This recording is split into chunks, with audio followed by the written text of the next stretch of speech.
my passion. I love ride and race motorcycle.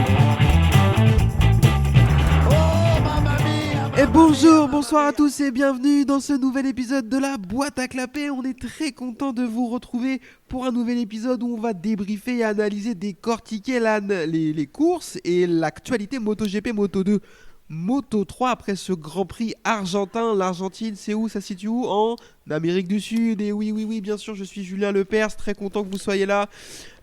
Comment va Amélie?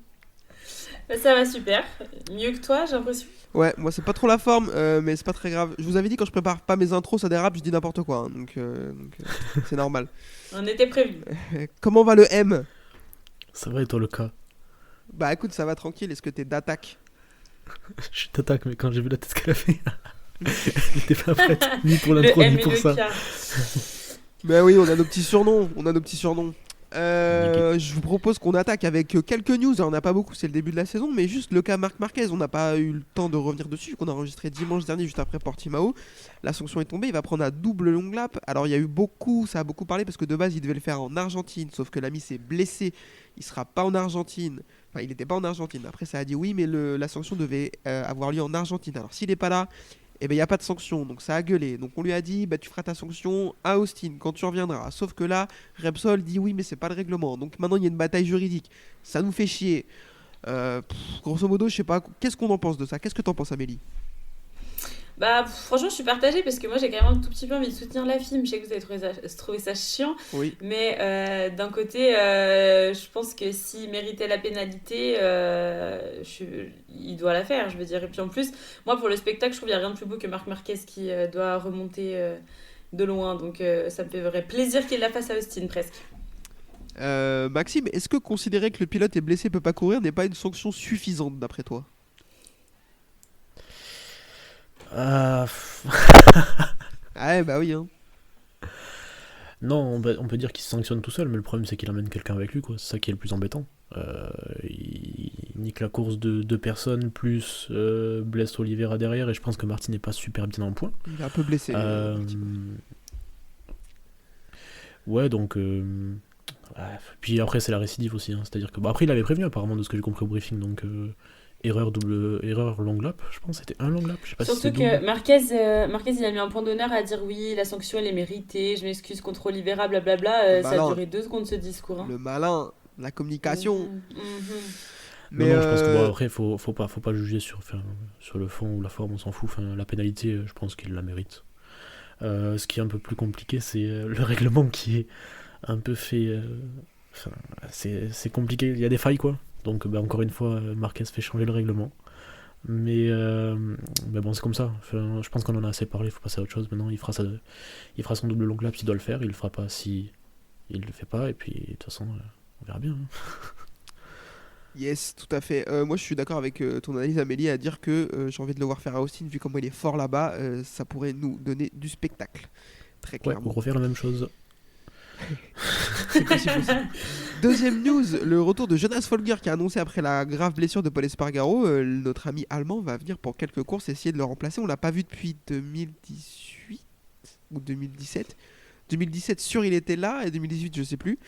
Il a un peu disparu, il a eu des petits soucis où c'était un peu difficile pour lui. Je n'ai pas les détails, mais Soucis ouais, il de a santé, passé je une crois. période assez compliquée, ouais, des soucis de santé, etc. Je sais pas vous, mais moi je suis content de le revoir quand même.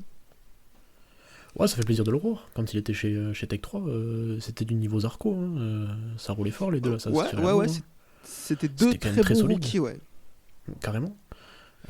Donc ça fait plaisir de le revoir. Bon, moins dans ces conditions-là, parce que je pense que malheureusement, je suis pas sûr qu'il soit très perfo. Non. Je suis pas sûre que ce soit très perfo, puis vu sur quoi il arrive en plus, comme machine. Alors c'est toujours pareil, Ça ça va on en peut-être discutera pas peut-être l'aider, plus tard, je veux mais dire. ça dépendra peut-être de la piste. Ça a l'air d'être un peu sinusoïdal, un peu la KTM, mais bon. Ça, c'est des mots trop compliqués pour un podcast comme le nôtre. Il faudra que tu t'en passes la prochaine fois. C'est le seul qui est venu, je suis désolé. Non, c'est une blague, je l'ai déjà dit en plus. En news, c'est à peu près le tour, à moins que vous ayez autre chose à aborder, ou sinon on attaque tout de suite avec la course Moto 3. Non. Eh ben, c'est parti pour la Moto 3. Alors la course Moto 3 sur ce circuit de Termas de Rio Hondo, première question, Maxime, on pense quoi du circuit? Circuit super intéressant, circuit très typé moto, enchaînement rapide, ça permet d'avoir quelques passes d'armes super intéressantes, des gros freinages. Je pense que c'est un circuit hyper complet qui correspond très très bien avec la moto. Amélie, même question. Pareil, je trouve que c'est vraiment un circuit qui permet d'avoir des beaux dépassements, du beau spectacle, des belles batailles, et ça nous a pas d'ailleurs trompé ce week-end. Et puis quand même un peu moins dangereux que Portimao, donc ce qui n'est pas plus mal en ce début de saison non plus, vu qu'ils étaient déjà pas bien nombreux au départ après le premier Grand Prix, quoi. Ouais, ça c'est sûr. Bon, moi j'adore ce circuit, je l'ai déjà dit. La ligne droite est très très cool. Beaucoup d'enchaînements rapides, peu de virages lents, sauf le dernier secteur qui est hyper intéressant, qui sort un peu de l'ordinaire avec une dernière cassure à gauche avant la ligne d'arrivée et tout. Il y a pas, enfin, il y a peu de circuits comme ça. Donc je le trouve très cool. Course Moto 3 avec une pole de l'ami Ayumu Sasaki, qui va mettre 6 dixièmes à tout le monde pour sa deuxième pole d'affilée devant Denis Onju et Diogo Moreira qui va venir compléter la première ligne. Départ all shot de Sasaki qui va tout de suite élargir. Onju a pas fait une sortie phénoménale de grille, mais il va être assez tranchant à l'attaque et il va prendre la première place. Il va mener et creuser un petit peu l'écart avant de tomber. Je vous pose la question tout de suite. Cet homme réussira-t-il à gagner une course dans sa vie, Maxime? C'est exactement la question que je me suis posée quand je l'ai vu tomber. Je me suis dit, mais. Alors, il y a 21 courses dans l'année, donc je pense qu'il aura de nouveau sa chance. Il n'y a pas de souci. Mais ouais, il joue de malchance et puis il cède pas, quoi. J'ai l'impression qu'à chaque fois qu'elle est devant lui, il la rate. Et il y a du monde derrière quand même, hein. Donc c'est toujours pareil. Va pas falloir trop en louper non plus. Parce que le train passe peut-être plusieurs fois, mais il faudra pas le rater. Faut monter dedans à un moment donné, quoi. C'est-à-dire que. Non, ça c'est sûr. À force de gâcher ses chances, au bout d'un moment, il va finir par plus en avoir. Amélie, est-ce que tu as le même constat au sujet de l'ami Denise? Alors, je sais pas comment passer après cette métaphore des trains de Maxime qui était tellement belle, mais oui, je suis complètement d'accord, surtout que là, pour le coup, j'y ai vraiment cru, il y allait vraiment à fond, il avait tout qui était de son côté, et effectivement, rater le train, comme dit Maxime, et en plus se prendre une grosse boîte, donc à la fin, il va pas avoir de victoire, et en plus, il va finir par se blesser gravement, donc bien dommage. Ouais, puis il est vraiment parti comme un zinzin, quoi. Le premier Bah là, tour il qu'il avait fait, l'occasion de. Non, mais le premier tour qu'il de fait, l'année, hein. déjà il s'y met pas, c'est bien. Parce que Ouais. il fait les freins à quasi tous les virages. Il est Ouais, quasi disons que ça lui hors pendait au track. nez vu comme il Ouais. y allait, quoi. Après, Ouais, ce qu'il disait, c'est conditions favorables à lui, il est très à l'aise dans ces conditions-là. Et je pense qu'il s'est chauffé très vite, il est parti très fort, il voulait montrer que voilà, il s'est senti bien, un peu trop peut-être. Un peu trop, ouais. Mais il n'y a pas beaucoup de chutes au début de la course. Moi, ça m'étonne. Une course Moto 3 animée sous la pluie. C'est plutôt calme au début. C'est pas le premier à tomber ou le deuxième à tomber, un truc comme ça.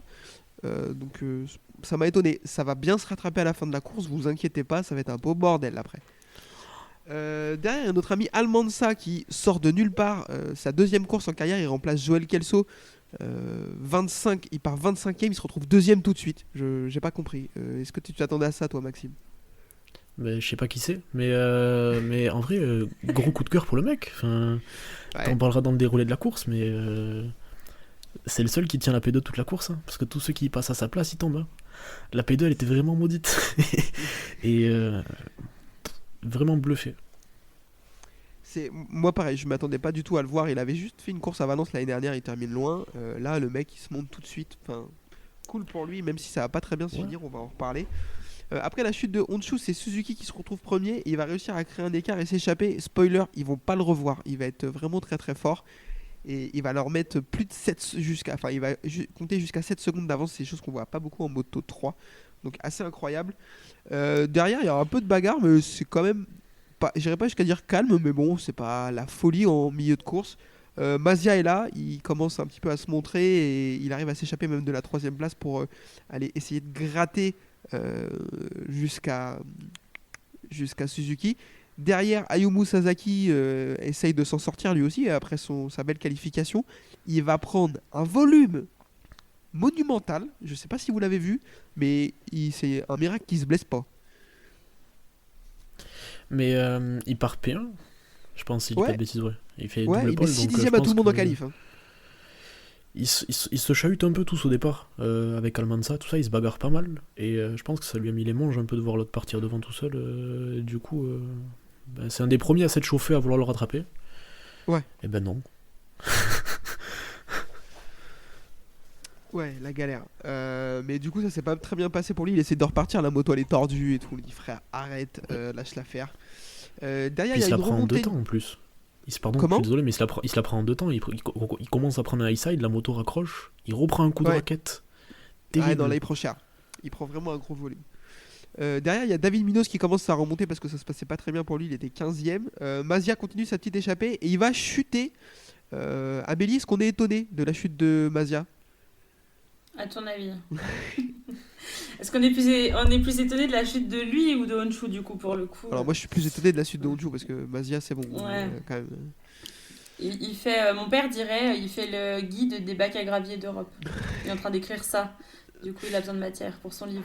Ah ouais, ben là il a même commencé l'outre-mer, hein, du coup là Il clairement. s'est exporté, C'est c'est ça. bien, il est fort. C'est ça. Mais là tu parlais de train Maxime tout à l'heure, lui il le voit même plus le train. Il y a même plus de gare là où il est, je pense, tu vois. Enfin, C'est dur ça en n'a vrai. plus hein.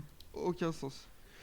Derrière, on va avoir une chute de Munoz et d'Artigas, une chute de Ogden et d'Almanza. Ogden qui va clairement télescoper Almanza gratuitement. Maxime, je sais que tu as envie de réagir là-dessus parce que tu m'as envoyé des messages assez insultants sur l'ami Ogden et sa famille. Non, mais pourquoi tu fais ça?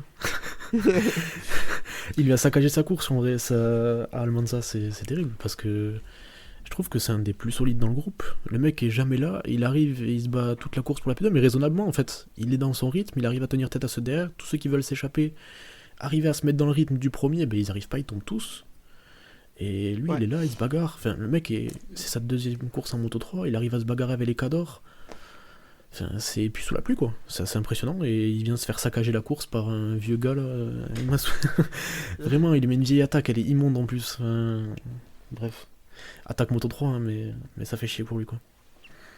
Ça, c'est sûr, on est d'accord. On rentre dans le dernier tour et il y a une grosse bagarre entre Morera Mignot qui va remplacer Lorenzo Felon, qui était là pour remplacer Lorenzo Felon, on va en parler, et l'ami Ricardo Rossi qui va chuter. Alors lui, il m'a vendu du rêve. Genre, il prend les freins à l'extérieur, il est à 5 mètres de l'attrage sous la pluie. Bah, frère, tu crois qu'il va se passer quoi? Autre chose que perdre l'avant. Enfin, ça m'a fait trop gaulerie quoi. Limite, il est dans le gravier, il se lève, il est là. Ah bah, je comprends pas. Mais frère, qu'est-ce que tu fais? T'as freiné à Mais- Austin. C'est pas possible. Il se met un volume en plus, genre il se met Ah, il prend il cher, se hein. fait une machine à laver Tout dans les ça, graviers là. Oh. Il prend cher. Derrière, du coup, on va avoir une victoire de Tatsuki Suzuki devant Diogo Moreira et Andrea Mignot. Scott Ogden termine 4ème, Daniel Olgado 5ème, Stefano Nepa 6ème, Kaito Toba 7ème, Xavier Artigas 8ème et Ryusei Yamanaka 9ème, David Salvador 10ème. Bon, on s'est pas mal étendu. Je voudrais juste qu'on revienne sur le cas Andrea Mignot qui a remplacé Lorenzo Felon qui s'est luxé l'épaule dans le tour de formation de Portimao. Alors la semaine dernière, on n'a pas été très bon, on savait pas trop ce qui s'est arrivé alors que l'info est sortie assez vite, donc on va pas s'excuser, vous êtes habitués. Si vous écoutez ce podcast, c'est pas pour la véracité des informations. Mais est-ce que, Amélie, je te pose la question, est-ce que c'est une bonne chose? Je vois pas comment tu me réponds oui à ça, mais comment ça peut être vu de l'œil du CIP de voir Andrea Mignot qui arrive et qui tout de suite fait un podium pour remplacer Lorenzo Felon? Ah bah mal, ça peut que être mauvais signe. Et puis surtout qu'en plus, ça fait rire, Mignot, il essayait de toute façon de revenir en championnat du monde. Donc il fait ça, il vient comme ça à l'arrache et il fait cette perf-là. Donc moi je pense que ça part être... Est-ce que c'est mauvais signe pour Felon? En plus, c'était un énorme week-end pour la VR46 Academy. Donc là, il a complété le week-end. Donc ouais, je pense que Felon, s'il a déjà mal à la clavicule, il doit aussi avoir mal aux fesses. Ouais, après j'en parlais pendant le live de Yann hier chez MotoGP Addict, qu'on salue, qui disait l'avantage que Felon a par rapport à Mignot, c'est de l'argent. Si Mignot a Sa pas de combi, guidon elle est aujourd'hui, vide. c'est pas... Quoi? Il arrive avec une combi noire, elle est vide. Il y a rien dessus. Ouais. Mais ouais, c'est que, en fait, ce qui se dit, c'est que si Mignot n'a pas de guidon cette année, c'est parce que Rossi lui-même a arrêté de lui payer. Non, mais est-ce que justement, après ce qu'il a fait ce week-end, plus tout l'engouement, et puis si la VR46 Academy performe comme elle est en train de performer cette année, ils n'auront pas de l'année prochaine de quoi lui payer un guidon. Ouais. Après, faut pondérer, le mec a fait 15 ans en Moto 3, il arrive non, sur mais- une course sur le mouillé, donc l'expérience compte beaucoup aussi. Est-ce Ouais, qu'en mais- En plus, Est-ce il a qu'en 28, vitesse il peut plus- pas être là l'année prochaine. Donc, est-ce qu'il aurait un guidon? Est-ce qu'ils ont pas... Enfin, après, on est que dans du spéculatif. Est-ce qu'ils auraient continué à le payer alors qu'il aurait pas de guidon futur en Moto 2 ou quoi? Ouais. Je suis pas sûr que la Non, je VR suis bien 46, d'accord. le but En ce soit de supporter des mecs qui aillent en Superbike, quoi.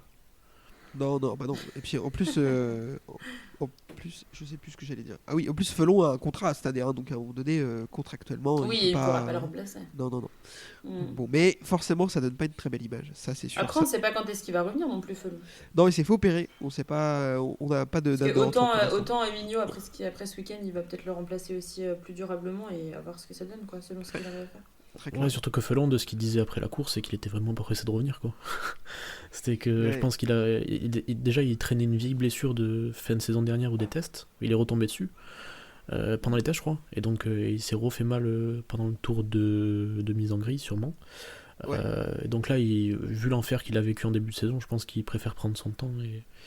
Bon, peut-être que là, ça va le pousser au cul un peu pour qu'il revienne plus vite, quoi, par contre. Parce que, Justement, moi je C'est- pense que là, il a dû prendre aussi un coup de chaud ce week-end. Hein. ouais, parce que Se ce gars-là, dire, t'as ok, pas envie de lui ouais, laisser peut-être pas ton que je guidon. traîne trop. Exactement, trop longtemps. C'est sûr. On a fait le tour sur la moto. On n'a pas parlé de la pénalité. Laquelle? La pénalité de Hojden. Il a pris pénalité Ogden Bah oui. Bah, vas-y, annonce. Il a pris une pénalité quand il a télescopé Almanza et en fait je voulais vous en parler parce que ça m'a fait rire parce que Chase Davis il a gueulé sur Twitter pour dire que ça se faisait pas ce que faisait la FIM et qu'à son époque on appelait ça des faits de course et que maintenant Oh, on ta mettait des gueule. pénalités. Et c'est comme ça que Olgado fait 4 hein, parce Ouais. que Hojden prend une pénalité. Ouais, bah tu vois, sur le classement Ok. que j'ai sous les yeux, je l'ai pas vu. Mais bah après, mérité, hein, pour le coup, vu ce qu'il lui fait. En fait ça m'a fait rire la réaction de Chase Davis, du coup je voulais vous en parler parce qu'il a fait le vieux réact sur Twitter en mode on met une pénalité alors qu'à mon époque on appelait ça juste un fait de course, je le Ouais, soutiens. Bah, à blablabla. son époque, Chase Davis, il était pas en Moto 3 parce qu'il avait pas le niveau. Exact. Donc, C'est un peu ce que je me suis dit. Ça risquait pas de lui arriver. Parce qu'il Après, faut c'est rouler dans dommage le hein, parce peloton que pour ça. Ogden, je crois que le week-end qu'il fait, il est pas horrible, quoi. Non, il fait un Je bon crois qu'il fait P1 sur une practice et tout. Enfin. Mhm. Mais bon, Ouais. on te déteste. C'était pas mal. Oui, mais ça m'a fait rire tout à l'heure quand tu le détestais parce que je me suis dit putain, t'es Team Chase Davis en fait. Toi aussi à ton époque on appelait ça des faits de course, Max. Ouais, carrément, à l'époque. C'est pas, on a fait le tour, je pense, ou il y a autre chose, il y a une autre pénalité que j'ai ratée. Non, je crois que j'ai fait le tour. Allez, et ben c'est parti, on enchaîne sur la Moto 2, c'est parti.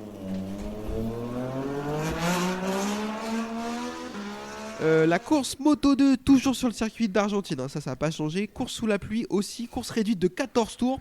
On n'a pas compris ça. Bon, apparemment c'était. Enfin, non, j'ai pas compris. Il n'y a pas de justification à ça. C'est pas parce qu'il pleut, faites les tours. Enfin, si on commence à faire ça, au bout d'un moment, la course à fond de 2 tours, ça va nous saouler quoi. Pôle de Alonso Lopez devant Canet et Chantra. Ogura était de retour, il a fait les practices et la qualification, mais il va pas prendre le départ. J'étais assez déçu. Bon, après, il était clairement pas dans son assiette, il avait fait une qualification dégueulasse, etc. Donc, on espère qu'il va revenir en forme à Austin. Derrière départ, Alonso Lopez s'endort très clairement. Il attend que ça se rallume avant de partir. Il fait une grosse diff avec, il y a une grosse diff avec Canet qui va faire le all shot.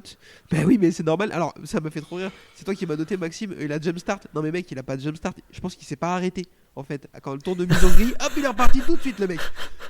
J'ai jamais vu un jump start Ils aussi ont pas violent. ils ont pas eu besoin d'analyser trop la VAR. Ah, là, pour voir il s'il n'y avait pas jump besoin de start. caméra Ouais. haute vitesse là. Je Là, te il n'y avait pas de problème. Ça s'est bien passé. Ça m'a fumé. Du coup, dégringolade d'Acosta derrière qui lui partait 5, qui se retrouve 15ème en un tour. Donc ça va vraiment pas être facile pour lui. Mais c'est pas des conditions qui lui sied vraiment. Il n'est pas très très fort sous la pluie. Après, on a un petit échantillon de lui sous la pluie, donc à voir. Mais ouais, de mémoire, c'est pas des conditions qui lui vont. Lopez a un gros rythme en début de course et un groupe de 3 se forme avec Arbolino et Dixon. Canet se retrouve décroché assez vite à cause de ses longues laps, c'est dommage parce qu'il avait du bon rythme.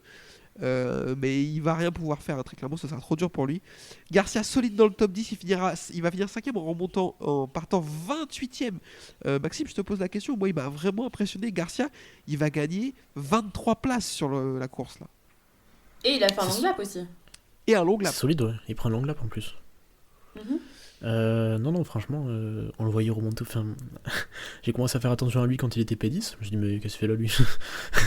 Puis au final, le mec avait du rythme, quoi. Il a vite recollé au groupe de devant. Je pense que c'était à partir de la P9, ils étaient un peu stackés là, 8, 9, 10, ou je sais pas compter, 7, 8, 9. Et il va les passer assez rapidement, et il va revenir sur Binder, il va le passer. Et il finit un peu derrière Canet, parce que Canet quand même avait du bon rythme, mais étonnant, quoi, quand tu vois Acosta qui est là depuis l'année dernière. Bon, certes, il roule pas tout le temps sous la pluie, mais deuxième course sous la pluie, il est là, quoi. Et puis en partant loin en plus, c'est fort. C'est sûr, ouais, vraiment, moi, il m'a impressionné. Amélie, est-ce que il t'a impressionné Garcia aussi ou boring?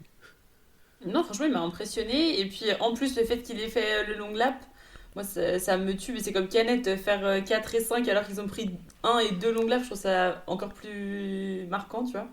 Et puis, Garcia, il finit premier rookie, je crois, du coup, devant Carrément. Darren Binder. Yes, exactement. Enfin, rookie. Ça fera toujours bizarre, ça. Voilà. Garcia, Je veux dire rookie. Voilà. c'est tous les deux des rookies, hein, mais Garcia un peu plus légitime dans le sens où il arrive directement de la Moto 3, lui. C'est ça. On est d'accord. Donc, il a été chaud, ouais. Devant, il y a toujours la bagarre entre Lopez, Arbolino et Dixon. Ça commence à devenir compliqué pour Lopez qui a de plus en plus de mal à tenir ses cordes. Dixon a un peu décroché, lui. Arbolino, lui, il reste dans l'échappement de Lopez. Il va finir par réussir à le passer. Il est plus à l'aise sur la fin de course. Et il va rester devant pour aller prendre la victoire devant donc Alonso Lopez de 6 dixièmes et Jack Dixon. Aaron Canet va finir 4, Sergio Garcia 5, Darren Binder 6, Somkat Chantra 7, Salah 8, Arenas 9 et Sam Lowe 10. Bon, c'était plutôt cool comme course. Je sais pas ce que vous en avez pensé. Il n'y a pas grand chose à dire dessus, mais elle n'était pas ennuyeuse comme certaines courses Moto 2 qu'on a pu voir. Il s'est pas passé grand chose en soi. Ouais, mais tu vois, les longues laps, la remontée de Garcia, ça Ouais, c'est du spectacle quand même. ça, on le Ouais, voit c'est pas. que... Et puis même Acosta, il a commencé, quand la piste a commencé à sécher, il est remonté gentiment. Ouais. Moi, je trouve Ouais, que il c'est remonte intéressant. P12. Ouah.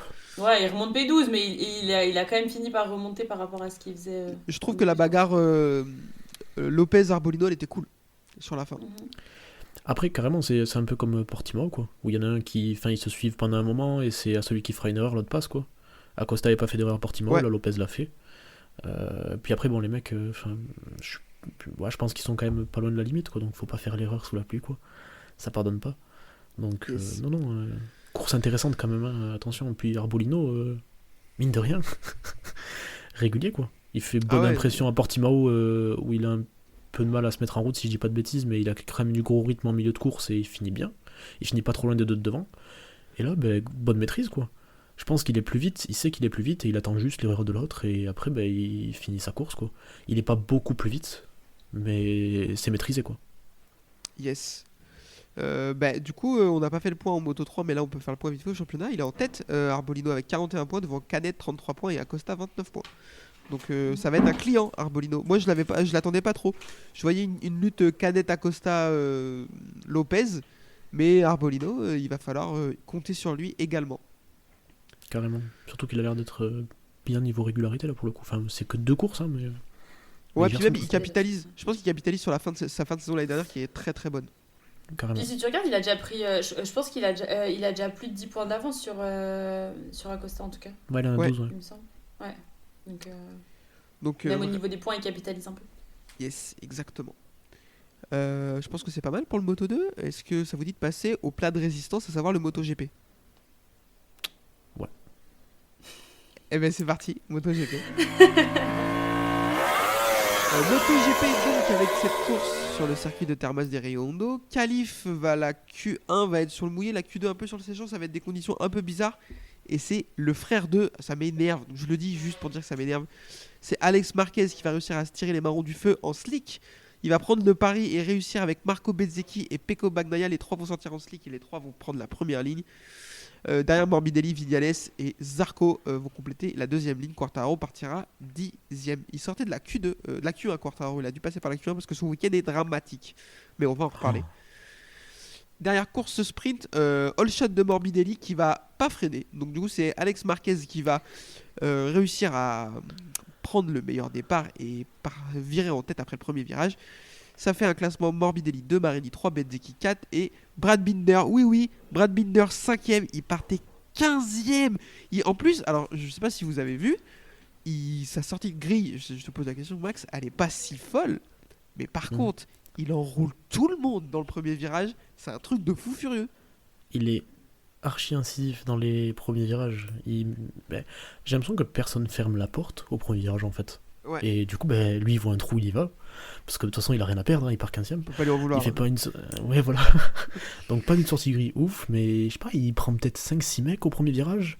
Il sort au milieu de tout le monde, et là, il va sortir au milieu de Vignales Bagnaia. Entre les deux, il va leur faire les freins. Il va s'imposer devant eux, et après, il est dans le bon groupe, il sort 5, quoi. Il sort derrière les deux VR46, Morbidelli et Marquez, et après, la suite, je te laisse la raconter. Hein. Ouais, bah ouais. Amélie, est-ce que ce départ de Binder, il t'a impressionné? Ouais, impressionné. Et puis en plus, je me suis fait la réflexion de me dire, ouais, on n'arrêtait pas d'insister, de dire que le nouveau format sprint, ça donnait encore plus d'importance au qualif, parce que sur seulement 12 tours, tu peux pas te permettre à la fois de rater ton départ et d'être trop loin sur la grille, blablabla. Il a fait juste tout le contraire, il est pas sorti de fou sur la grille où il était déjà 15e. Et en fait, comme quoi, si t'es suffisamment incisif et que juste t'emballes tout le monde as soon as possible, ça marche, quoi. Et je trouve que c'est trop beau.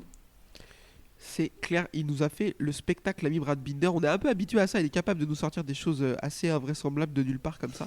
Il aime les week-ends de pluie. Ouais, ça c'est les conditions un peu changeantes, lui, c'est sa passion. Ah, mais carrément, puis surtout qu'on avait l'habitude de le voir incisif, mais sur les fins de course, où il prenait son temps, son rythme, etc. Mais là, niveau mise en action, on peut pas faire beaucoup plus rapide, quoi. C'est-à-dire que. Ah bah non. Oui, il a pas fait de la grosse remontée comme il aurait fait d'habitude sous la flotte. Puis, après, surtout que les KTM étaient quand même assez cata. C'était nulle part tout le week-end, quoi. KTM. Oh, mon Dieu. Allez bien, allez bien. Pardon. Non, je sais pas, ils se retrouvent 15-16 en qualif sur 18, quoi. Donc, ils ont pas l'air ouf, puis bon, le mec te sort ça, quoi. c'est tout la complexité de la KTM, c'est incompréhensible. Vraiment. Ah bah ça fait un moment qu'elle est comme ça, pour le coup. Derrière Zarco, ça se passe pas très bien pour lui. Il se retrouve 9ème au premier tour. Et comme d'habitude, je pense pas qu'il rate vraiment son départ, mais il se fait un peu victimiser dans le premier virage et c'est compliqué pour lui. Chute de Joan Mir au virage 7 qui va se blesser. On le reverra pas du week-end, apparemment, c'est pas très beau. Hein. On parle de cheville à bien abîmée, de traumatisme crânien. Donc encore une victime à mettre sur le dos des courses sprint.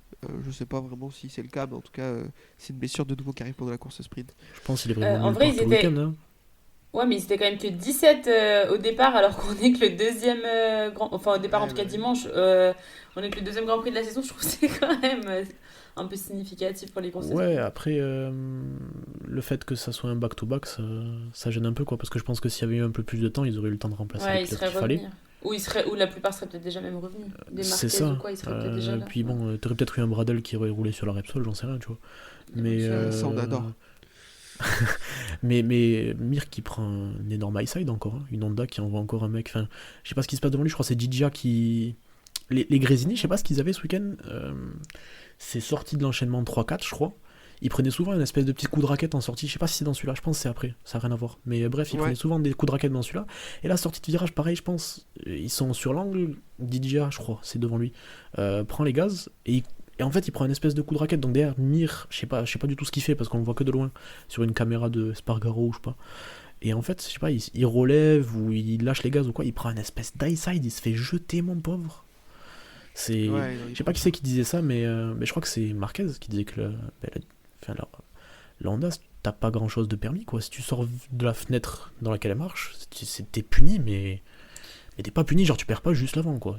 Ça t'envoie sur Jupiter. Tu te fais défoncer, ouais. Et je me suis dit, franchement, Honda, ils ont dû passer vraiment un très mauvais week-end parce que du coup, à partir de samedi, ils n'avaient plus de pilote officiel. Les autres derrière, ils étaient claqués au sol. Naka, il a fait juste n'importe quoi. Et en plus, Alex Marquez qui a encensé sa Ducati en disant de toute façon, maintenant, la Honda, c'était vraiment de la merde, vive les Ducati. Je me suis dit, ça devait pas aller le moral bien fort chez les team Honda ce week-end. Alors après, je pense qu'ils peuvent s'en prendre qu'à eux. Je pense qu'ils peuvent s'en prendre qu'à eux, en soi. Mais après, c'est cata. Enfin, les deux LCR sont Q2 quand même. Ouais, mais à la fin, ils font quoi? Bah ouais, mais ils y sont, quoi. C'est-à-dire que c'est pas ouf, hein. les deux KTM, les deux KTM, ils sont pas. pas. Ouais, mais ça Q2, c'était pas là au sprint et à la course. Ils finissent 11 et 15. En termes de points. Du coup, je suis plutôt d'accord. Hein. Ils finissent 11 et 15. La sprint. Après, moi je sprint. trouve la course de Rin c'est intéressante, on en parlera, mais il fait ce qu'il peut avec ce qu'il a, quoi. C'est-à-dire que. Ouais. C'est pas transcendant, quoi. Je suis d'accord. Bon, après, je vais pas vous détailler la course sprint vraiment dans le détail, parce que sinon on va y être là pour 7 heures, mais grosso modo, le fait marquant après, ça va être la chute d'Alex Espargaro, alors que les deux Aprilia faisaient vraiment un bon week-end, mais dès qu'il y a eu la pluie, hop, elles se sont arrêtées.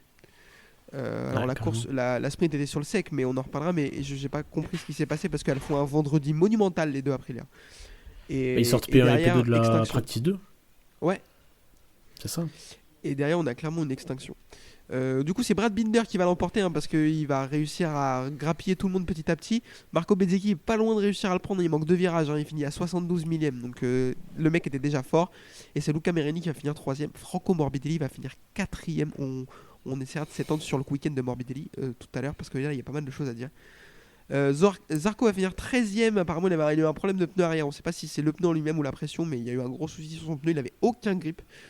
Donc sur le coup quand il dit ça on s'attend à une excuse et quand on va voir sa course du lendemain on se dit que non il devrait y avoir vraiment un problème avec son pneu. Et Quartaro va terminer 9ème, pareil on reparlera de son week-end le chassé croisé de son week-end avec celui de Morbidelli. Course le lendemain matin qui va se dérouler sous la pluie. Cette fois, même grille que pour la course sprint, vous êtes habitués maintenant. Départ, all shot de Marco Bezzecchi devant Alex Marquez, Bagnaia et Morbidelli encore. C'est la fois de l'existence de ce podcast où j'ai plus dit son nom, c'est n'importe quoi. Zarco s'en sort un petit peu mieux cette fois, il réussit à sortir 5ème.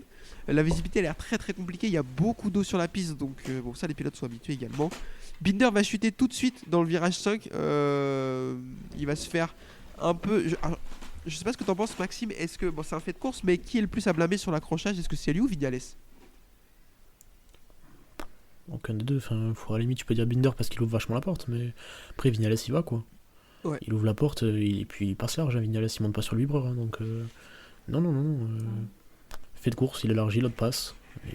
Il perd l'avant, je crois, il glisse de l'avant quand il se rentre dedans. Fait de course. Qu'est-ce que tu veux, t'avais qu'à pas y la quartier, hein, à la limite, ferme la porte, tu veux que personne passe, quoi.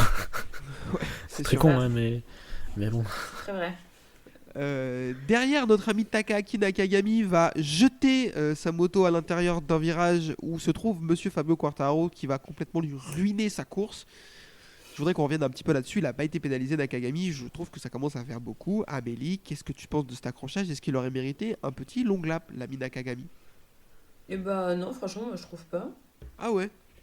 Bah écoute, si on dit que Binder et Vignales c'est des faits de course, tu sais, moi je suis de l'avis de Chase Davis, je trouve. Avant on disait vachement que c'était des faits de course et puis maintenant on met des pénalités à tort à travers. Non, franchement, je trouve pas qu'il méritait une pénalité. Après, d'ailleurs, ça m'a fait trop rire parce que Fabio en interview a dit le truc le plus raciste possible. Il a dit c'est un kamikaze. Taka il s'est jeté comme un kamikaze. Ouais. Ça m'a fumé. Est-ce Ça m'a que trop Quartaro fait rire. réfléchit à ce point? Je suis pas sûr. Non, bien sûr que Vraiment. non, mais Non, ça m'a c'est fait trop rire. C'était hyper spontané parce que quand Sorti il tout l'a seul. dit, j'ai vu dans ses yeux, il a dit Taka, il a foncé comme un kamikaze. J'ai vu qu'il s'est dit merde, je suis en train de dire quoi. Mais ouais, non, moi désolé, je trouve que c'est un fait de course. Après, c'est aussi parce que Fabio, il a déjà pas de chance en ce moment que ça nous apitoie plus. Il aurait fait la même chose sur n'importe quelle personne qui était là. Je pense pas que ça nous aurait fait cet effet. Et puis, si tu veux pas que les gens ils te poussent, t'as qu'à pas être dans le peloton, Fabio, t'as qu'à être devant. Ça c'est vrai. Si t'as pas envie d'avoir des problèmes avec les autres, réussis ton départ. Ça, je suis d'accord. Exact. Après, pour moi, il y a des similitudes avec le move de Mir sur la course sprint à Portimao sur Quartararo. Et Mir, il va prendre un long lap, tu vois. Donc, alors Maxime, je te vois secouer la tête, donc dis-nous ce que t'en penses. Mais pour moi, c'est moins kata, mais ça mérite peut-être. Non, parce que après ça mérite parce que c'est Nakagami, on est d'accord. Mais après en dehors de ça, enfin, c'est compliqué parce que sur le mouillé, ils ont tous des trajectoires un peu différentes. Ils vont essayer d'aller chercher peut-être un peu l'extérieur, un peu. Puis surtout la piste a l'air d'y prêter ce jeu-là. Je sais pas si c'est français, mais en gros, enfin, ils peuvent interpréter. Enfin, tu vois Zarco, comme il roule, il a une trajectoire vachement différente que tout le monde sur le mouillé, sur cette piste-là. Et ben là, ils arrivent en peloton. Il va chercher un peu l'extérieur au début du virage. Nakagami se met dedans. Bon, il arrive fort. Il arrive un peu fort parce qu'il l'amène quand même dans le long lap, hein. C'est-à-dire qu'il lui force à faire un long lap, c'est un peu chiant. Ouais. Puis en plus pas sur la piste, sur la peinture. Donc sur le mouillé c'est pas ouf. Mais après c'est... Non, Mir c'était forcé. Genre Mir il arrive de loin, il freine sur lui dans le virage, un virage vachement plus serré. Enfin, il passe presque sur le vibreur Mir. Alors que là, il a une trage inter, mais il arrive fort, quoi. C'est un peu les actions à mi-chemin, quoi. Je sais pas, c'est compliqué à juger. Ok, non, mais après, pas de souci, hein. Moi, j'avais un jugement un petit peu plus acerbe sur cette action, mais pourquoi pas? Peut-être que c'est moi qui m'emballe parce qu'il est pas à son coup d'essai et je trouve qu'au bout d'un moment, il faudrait lui taper un peu sur les doigts quand même. Ouais, après, il y a un Parce truc que aussi à dire, c'est c'est. que c'est sous la pluie, quoi. Donc c'est sous la pluie, c'est Plus pas au même compliqué. Oh, mais t'en as vu d'autres moment. des moves comme ça pendant la course? Mais en fait, c'est pas comparable parce que déjà à Portimao, à la fin du tour, ils étaient déjà tous les uns derrière les autres. Donc quand Mir arrive, c'est vachement plus loin. Alors que là, quand ils sont dans la ligne droite, ils sont vachement plus paqués. Ils sont presque en 2-3 de front. Enfin, Ouais. la visibilité est pas ouf. C'est freinage sur pluie. Donc, enfin.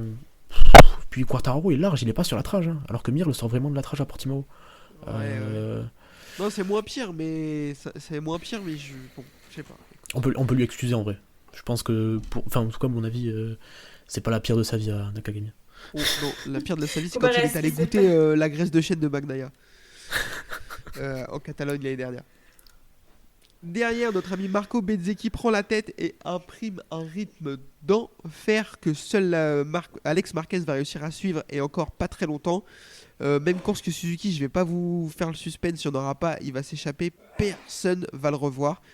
Derrière, on a un gros début de course de Didier Antonio qui passe de la 14 à la P5 au tour 4 et il va gentiment redescendre dans l'anonymat comme à son habitude. Du tour 4 au tour 15, Bezzecchi roule plus vite que tout le monde. Vraiment, il a un rythme d'enfer, comme je l'ai déjà dit. Il n'y avait rien à faire pour tout le monde. Miller commence à remonter, il va doubler 9 mecs en 6 tours, ce qui est vraiment intéressant. Il va passer de la P16 à la P7. Et Zarco, lui, va redescendre jusqu'à la 8ème place. Globalement, notre ami Francesco Bagnaia décide que lui aussi, il faut qu'il fasse la course. Donc, il est plus rapide qu'Alex Marquez. Il va le ramarrer petit à petit et le passer dans le tour 14 avant de chuter dans le tour 16, alors que la deuxième place lui tendait les bras. Amélie, qu'est-ce qu'on pense de cette chute de Bagnaia? Est-ce que c'est un craquage? Est-ce que de nouveau il a confondu vitesse et précipitation? Comment on analyse ça? Je pense que c'est un craquage, je pense que c'est juste de la déconcentration, peut-être un peu de pression. Et puis voilà, après, franchement, en plus, là, ça lui coûte vraiment cher parce que Bezzecchi, du coup, le repasse devant au championnat du monde. Et puis, Oui. il allait prendre une deuxième place. Et comme on dit toujours, si tu veux faire. Enfin, ceux qui sont champions du monde, c'est ceux qui font de l'épicerie toute l'année et qui arrivent, si tu fais pas premier, tu fais deuxième. Là, marquer 0 points, ça commence à faire beaucoup. Donc, oui, moi, je pense que c'était plus de la déconcentration. Parce qu'il aurait pu tomber 18 fois en essayant de passer Marquez, ça glissait, machin, et il est resté sur ses roues. Et puis là, d'un seul coup, il fait une spéciale Bagnaia. Donc, Maxime, même question, comment t'analyses ce petit craquage de l'ami Francis? Oh, c'est dommage, hein. C'est dommage parce que pour Belle l'instant, c'était analyse. gestion parfaite, hein. Non, mais Je suis Portimao, d'accord. il fait carton plein, il sait s'effacer quand il faut s'effacer, quand c'est un peu compliqué en sprint. Il fait sa course, il prend les points, il se met une bagarre avec Marquez en sprint, il se fait manger, enfin, Marquez le mange à l'extérieur et tout, faut les avaler, hein. Et il reste derrière, et là, en course, enfin, la course, il la gère super bien, quoi. Il prend son rythme, il reste derrière Marquez, il accroche, il voit qu'il va plus vite, il passe, c'est propre, quoi, jusque-là. C'est archi dommage, j'avais l'impression jusqu'à maintenant que le mec, enfin, était juste là, hyper serein, gérer son championnat, mais Ouais. je suis pas sûr qu'en vrai ça change grand chose à l'histoire, hein, parce que je sais pas, franchement, moi, ça m'a quand même un peu redonné un peu d'excitation. Tu sais, je me suis dit, bon, ça va dynamiser un peu le truc plutôt que ah mais s'il je vois commence à pas, marquer des enfin, points. Parce qu'en plus, ce week-end, j'ai vraiment réalisé à quel point, bon, on en a déjà parlé plein de fois, mais les sprints, le fait que ça distribue des points le samedi et le dimanche, ça pouvait vite monter. Tu vois, genre Zarco qui marque 0 points le samedi, t'as beau faire des perfs incroyables le dimanche, il faut Ça pouvoir manque. récupérer des points là où il y en a, quoi. Et du coup, le fait que Pecco avait déjà fait carton plein, bon, bah, ça lui évite de s'envoler trop loin dès le deuxième Grand Prix, et du coup, ça relance un petit peu aussi le suspense. Ça, c'est sûr. Moi, je pense que c'est juste une erreur de parcours, vu la confiance qu'il affiche, comme tu l'as dit, Maxime. À Portimao, on l'a vu serein, déterminé, etc. Faire les bons choix. Je pense que c'est voilà, une petite erreur de parcours. Il va vite se remettre dans le droit chemin. ouais, Et puis il est il tout va seul dans le continuer box, sa hein. moisson. Ouais, pour l'instant, il est tout seul dans le box, donc il n'a pas trop à réfléchir à ça. Ah, c'est dommage Et qu'il en profite pas du coup, parce que ouais, Bastia, il devait être tellement content quand il a vu ça, il devait dire ah putain, ouais, ça nickel, c'est sûr. j'ai ce qu'il me fallait. Ça c'est clair. Derrière, pour la suite de la course, on a une mise en route de l'ami Johan Zarco qui remonte jusqu'à la 4e place au tour 17. Et il commence à reprendre du temps, mais à reprendre du temps salement, à coup de 1 seconde au tour parfois sur Morbidelli. Il va remonter pour le doubler, comme si Franco Morbidelli était arrêté. Là, clairement, on a l'impression qu'il est arrêté, il n'y a pas d'autre mot. Il lui fait l'intérieur, il tient, il est à 2 mètres plus proche de la trage et tout. Il n'y a pas match entre les deux. Dernier tour, il réussit à remonter sur Alex Marquez, il va le manger au frein au T5. L'Espagnol peut rien faire. Après, ça va être trop court pour aller chercher jusqu'à Marco Bezzecchi, mais il avait énormément de rythme sur la fin. Johan Zarco, c'était incroyable. Quartaro, lui, va faire une belle course aussi, remonter jusqu'à la 7e place, mais il va être incapable de passer Jack Miller avant la fin. Classement général, monsieur Marco Bezzecchi, victoire devant Johan Zarco et Alex Marquez. Morbidelli 4, Jorge Martin 5, Miller 6, Quartaro 7, Marini 8, Rins 9 et Didja 10. D'abord, je voudrais qu'on revienne sur plusieurs cas. Le cas de Marco Bezzecchi, est-ce que vous vous attendiez, Amélie, je te pose la question, à ce qu'il soit aussi fort tout de suite? Il a été monstrueux tout le week-end.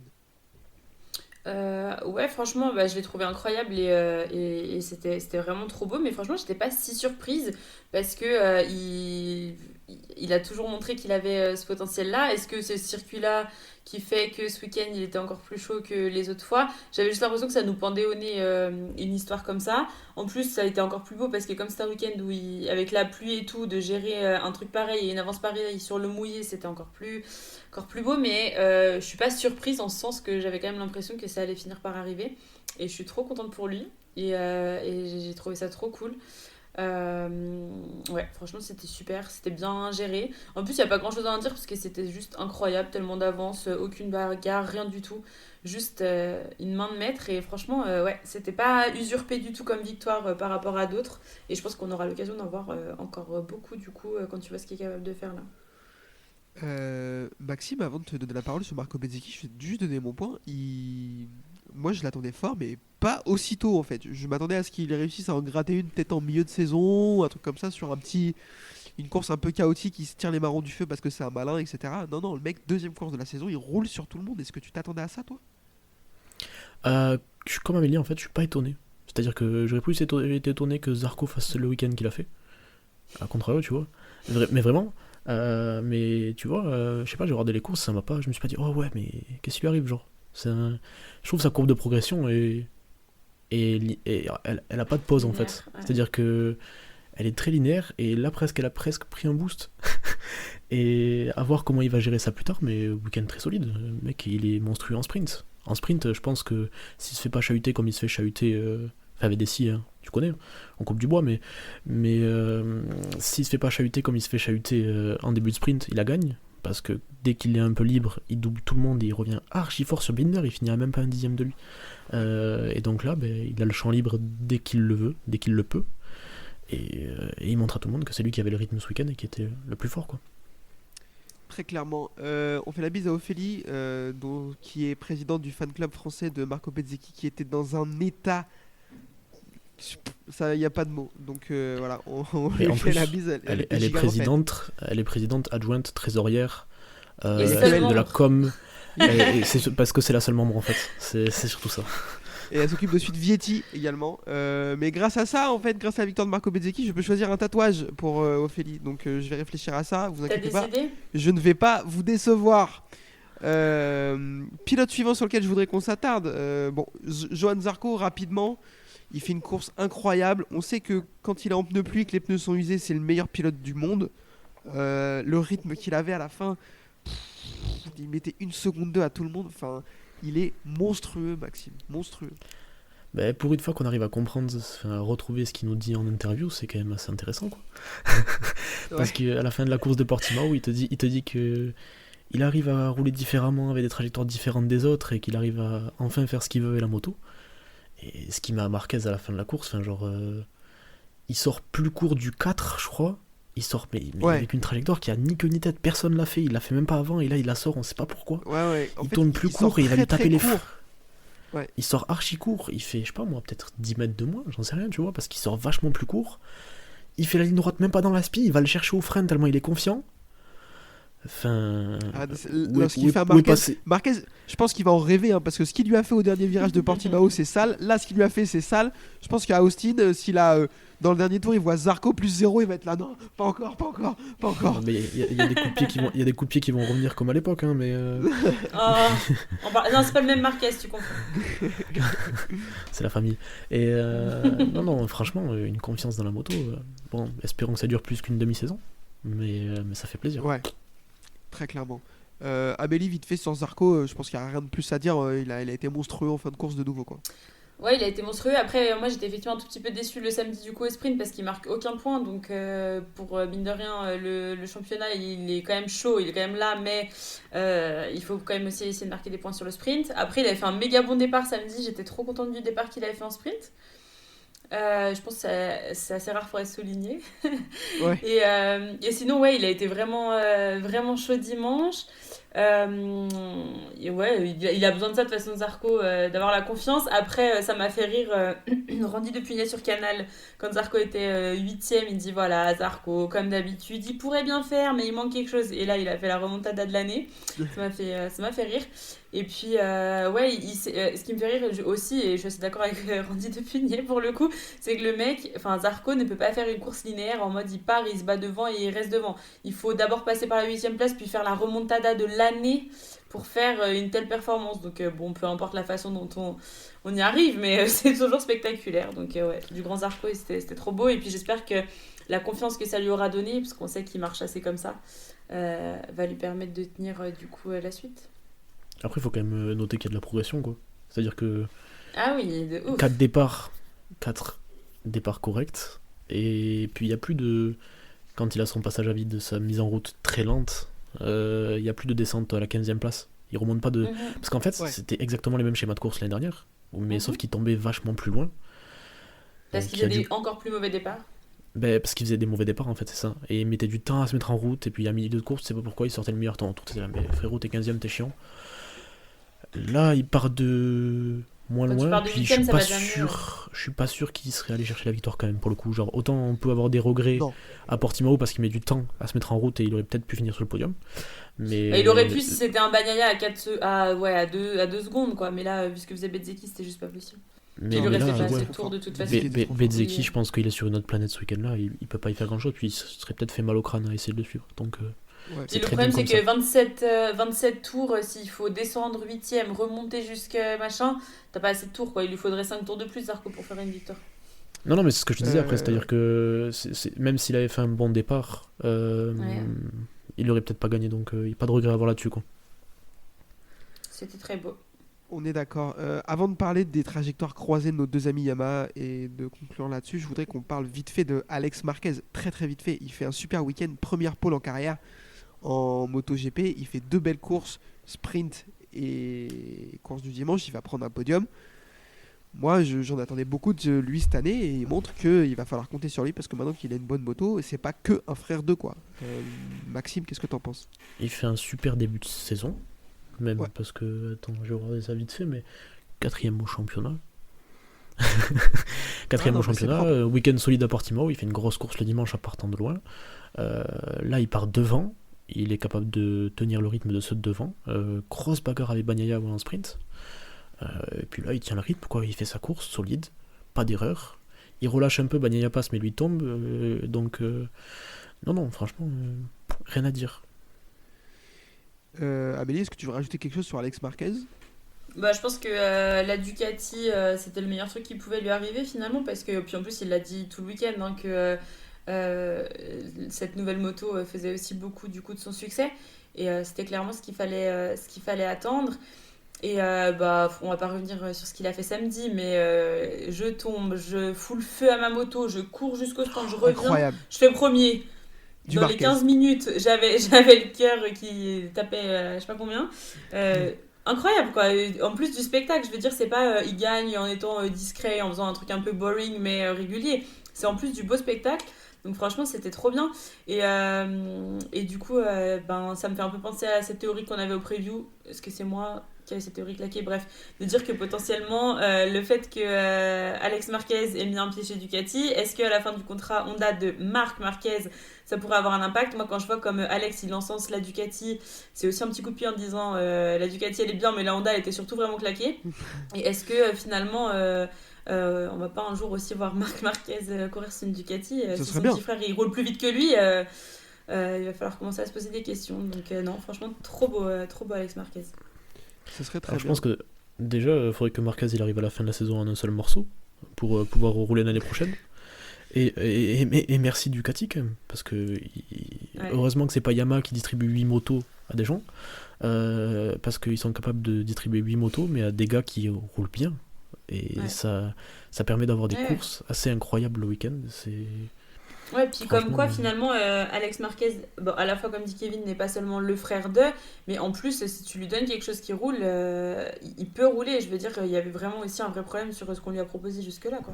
Après, quand tu vois DJ à la course qu'il fait, bon, il fait un début de course, après c'est DJ entendu, hein, mais j'ai l'impression que tu files 20 Ducati à tout le monde. Ah, là, t'as un championnat, quoi. Ouais. Ouais, Ah bah non, mais ça, c'est Mais sûr. non, il et je distribue pense que, quelqu'un. je pense que Quartararo sur- commence sur- à se dire ça aussi, hein. Sur les 8 pilotes qu'ils ont, ils en ont quand même 7 qui sont très solides. Et je pense que ça jouera dans le fait d'avoir un championnat qui est super excitant et avoir des cartes un peu Mhm. partout, quoi. Non, franchement, c'était trop bien. D'accord avec ça, 100%. Je voudrais qu'on conclue cette parenthèse MotoGP avec les deux pilotes Yamaha qui vont vivre des destins croisés. Cette expression, c'est la 8 millième fois que je l'utilise de l'épisode. Mais c'est comme ça. Morbidelli va faire un super week-end alors qu'on l'avait pas vu depuis 2 ans. Et Quartaro va être au fond du trou tout le week-end, hormis en course du dimanche où il va réussir une belle remontée. Franchement, j'ai aucune théorie. Maxime, je te pose la question. Comment on peut expliquer ça d'un côté comme de l'autre? J'en sais rien. J'en sais rien, je suis pas dans le box. C'est incompréhensible, Morbidelli, ce qui se passe. Même dans le box, C'est- ils savent tu- pas, à mon avis. Parce qu'il y en a eu des courses des week-ends sur le wet et ils ont roulé en Argentine déjà et Morbidelli n'a pas été stratosphérique avec la Yamaha. Qu'est-ce que tu veux que je te dise? Après, ça a pondéré aussi parce que Quartararo a un meilleur rythme de course le dimanche que Morbidelli en fait. Il se fait pas sortir par Nakagami. Je pense que c'est pas la même course parce qu'en fait, quand tu regardes les chronos, Quartararo il descend loin et il passe les deux frères Fernandez. Enfin, les deux frères, qu'est-ce que je dis? Les deux Fernandez. Tu peux.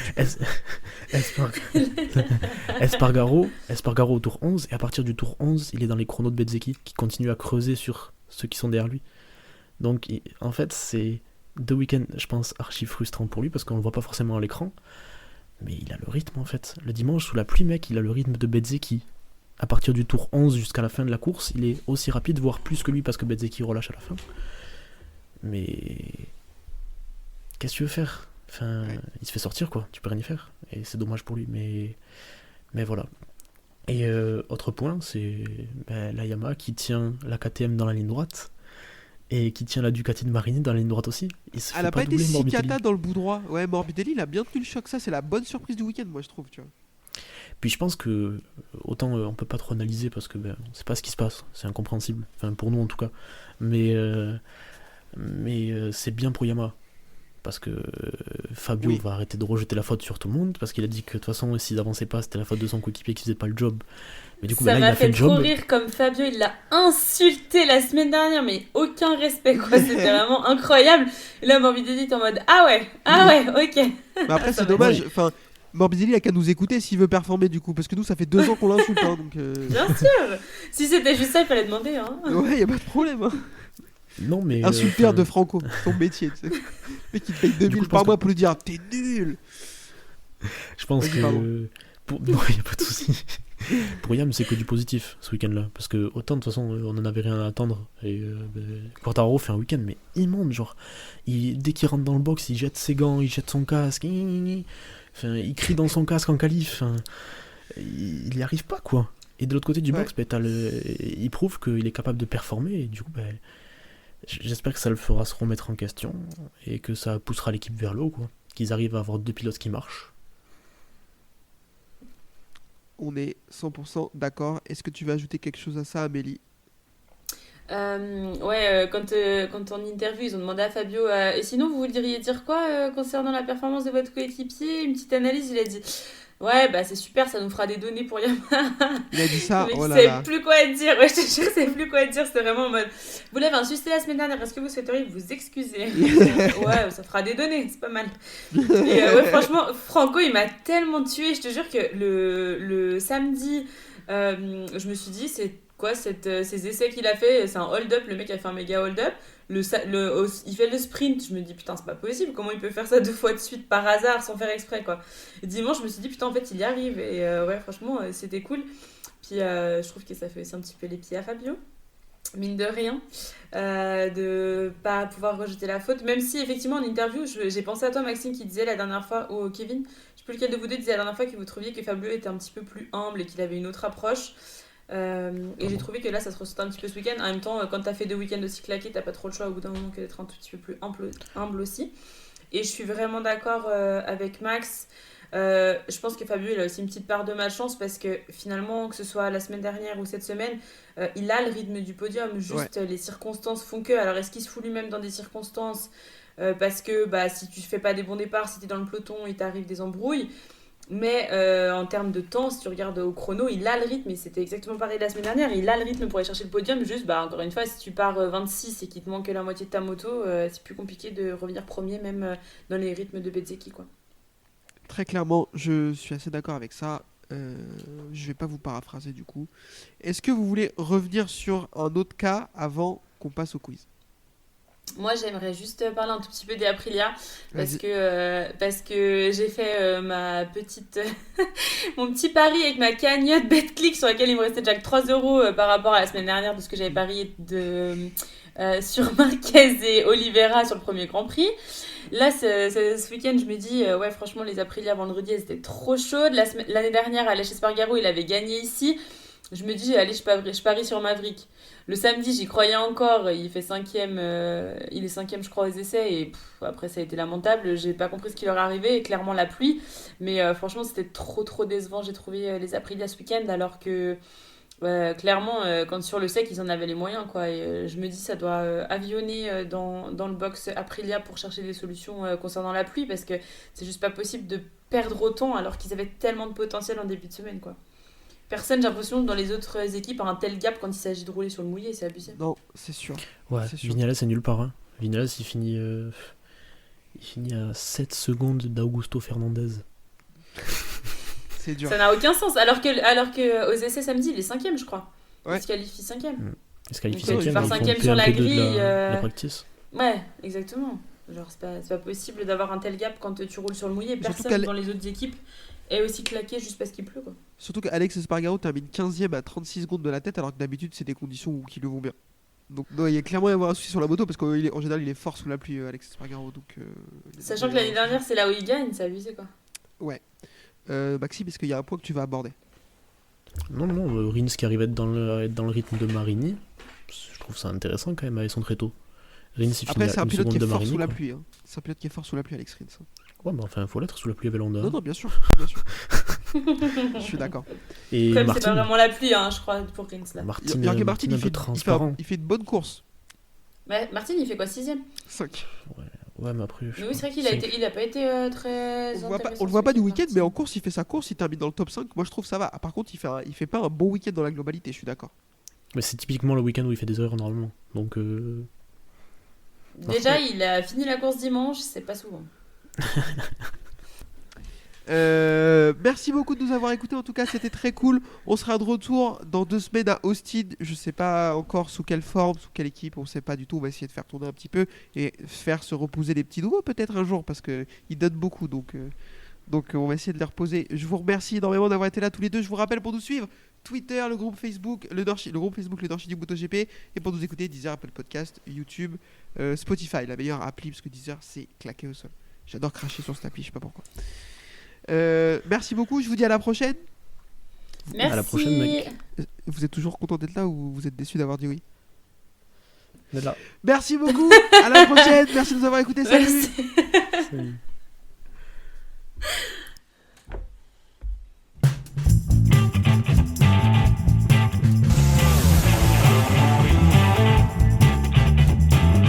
this is my passion. I love ride and race motorcycle.